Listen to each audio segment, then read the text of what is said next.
cook food on your car engine. As demonstrated by me and a chicken sausage. Sure, you love cooking in unusual places, for fun grilling recipes that you can try out almost anywhere. I recommend a Campground Cooking ebook, but as adventurous as you are, you might wonder why you would ever want to cook food on your car engine. I say, why wouldn't you? It can be a practical solution on long road trips. Now you won't have to eat that crappy fast food. Or it can be something to try just for fun. It's really easy to do. All you need is aluminum foil, a car and some food. Decide what you want to cook. You can cook almost anything on your car engine. It works like a slow cooking microwave, so, depending on how long you'll be driving, you can make most meals work. I wouldn't suggest soup, but other than that, have at it. I chose a chicken sausage since I knew it was pre-cooked, so I wouldn't kill myself if I messed it up. Easy to wrap and wouldn't take long to be ready. Wrap your food well. If this is your first time, you may want to stick to foods that aren't very greasy or drippy. May I suggest a potato or some veggies?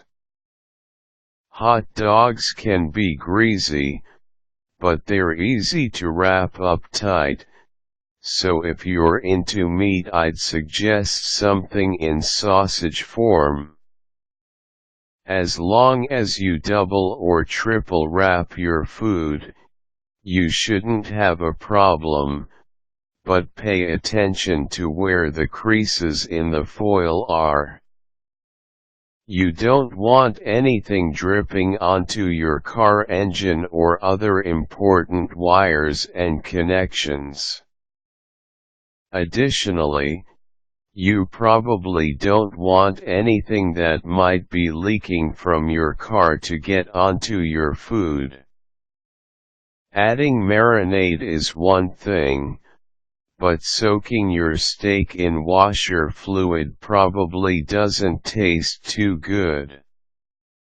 Since you're placing your food on top of your engine, this typically isn't a problem, but just something to consider while you're preparing your cooking surface. As long as your car has passed its smog, or emissions, test, which it should have to be on the road in the first place, you'll be safe from contaminants like exhaust. Your car is designed to send exhaust out the, you guessed it, exhaust pipe, which sticks out the back of your car. Unless you start cooking lots of meals this way, there's nothing to worry about in terms of health risks. And while I encourage utilizing this strategy every once in a while, I think it would be just plain weird if you did it all the time. Pop your hood and find a good spot. Once your food is wrapped up tight, then wrapped again, then covered one final time just to be safe, you need to figure out where to place your meal. You want your food to be as secure as possible while getting as much heat from the engine as possible. This can be a little tricky because you don't want to interfere with any connections, such as your brake lines. This is more important, obviously, than the heat factor. So find a place away from all the wires and lines. You'll need to find the warmest area. Start your car for a while, or do this after your next short drive, then turn it off and pop the hood. Without touching the engine, feel around to determine where the most heat is radiating from. It's not necessary to actually touch the engine, but if you do, you may want to wet your fingers first and touch it lightly and quickly. If you lay your hand on something hot, like a car engine, you're going to burn it. Secure your food. Now that you've found the hottest part of the engine that doesn't have anything potentially hazardous around it, you'll need to secure your wrapped food to the engine so it doesn't slide around. Make sure it's in a snug space. It can help to use the aluminum foil to secure your food, but remember that it's going to get hot. Don't attach it to anything that might melt from the heat. Most of your wires are insulated, but double-check before you decide to cook those along with your sausage. Drive. Now it's time to drive.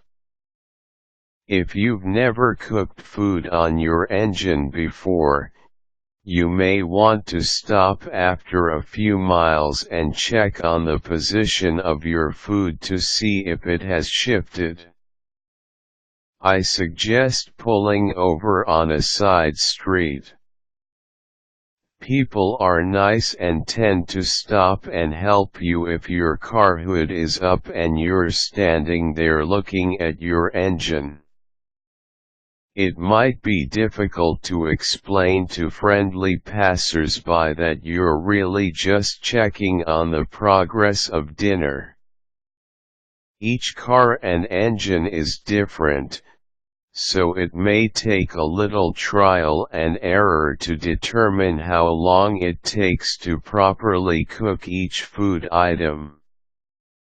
Don't forget that freeway driving versus city driving may also affect how quickly your food will cook. Just because you're stuck in traffic doesn't mean that sausage isn't still heating up, and may even be heating up faster than it would at 65 miles per hour. Check out the most popular book on this subject, Manifold Destiny, for tips on average driving times and how best to approach different dishes. Manifold means car engine. If you didn't know that, it might help explain things. Check on your food. As I mentioned in step 5, you may want to pull off on a side street to check on your food. Then people won't look at you funny, or at least fewer people will. You should use the same techniques you usually do to determine whether your food has cooked. Is it warm to the touch? Has it, in the case of my sausage, blistered and expanded? Does it smell yummy? Still not sure? Cut into it and check on the color of the center. You know how to tell if something's cooked. If it's not cooked yet, you have a couple options. First, keep driving for a while and check again in a few miles. How long you drive will depend on how long you've already driven to get your food to its current state of cookedness and how much more it needs to be cooked. Second, you can stop the car and let the food continue to cook on the engine for a while. Once the car stops, the engine will remain hot for some time.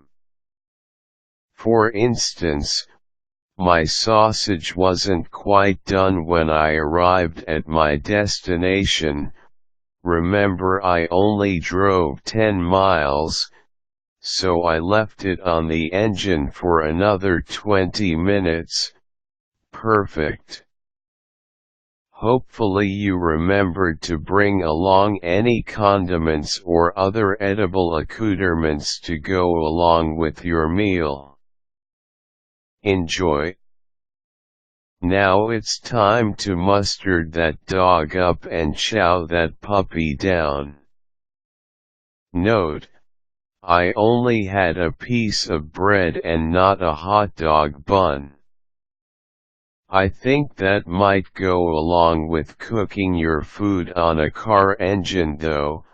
I never said I was gourmet. Required tools: aluminum foil car food. Caution: don't place your food amidst too many wires, it could cause problems with your engine connections. Wrap your food well so it doesn't drip onto your car's important parts.